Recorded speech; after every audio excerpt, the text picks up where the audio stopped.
Trains like this could become a familiar sight in the Chippewa Valley. Well, we believe that rail passenger service and high-speed rail is the transportation mode of the future. Scott Rogers co-chairs a high-speed rail group based out of Eau Claire.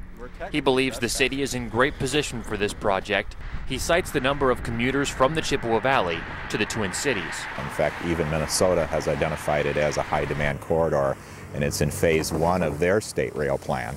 The Wisconsin Department of Transportation is working very closely with the Minnesota DOT. Transportation officials inside this building are playing a key role in deciding the fate of Western Wisconsin rail. Minnesota will be working hand in hand with Wisconsin. If you're taking 200,000 plus people off the road and putting them in a train, that's reducing wear and tear on the roadway as well.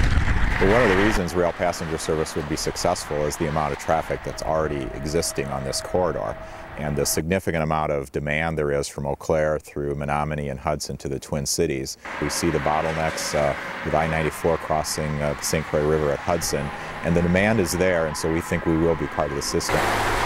If our interstate is being overused, Rogers says the current track is definitely underutilized. A handful of freight trains come through here on a given day. High-speed passenger rail would mean 6 to 8 round trips daily. This was once a fairly high-speed passenger and freight line many years ago. And the railroad took those tracks out a number of years ago as a cost-saving move. So the right-of-way is there, and that's the majority of the cost of these projects. That would mean the state would work directly with the railroad companies who own the track and wouldn't have to buy land. A big advantage for the Chippewa Valley. A route through the Coulee region is estimated to cost at least twice as much per mile.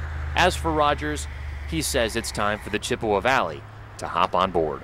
As high-speed rail develops in this country, and it will be, then we need to be part of that and make sure we're at the table.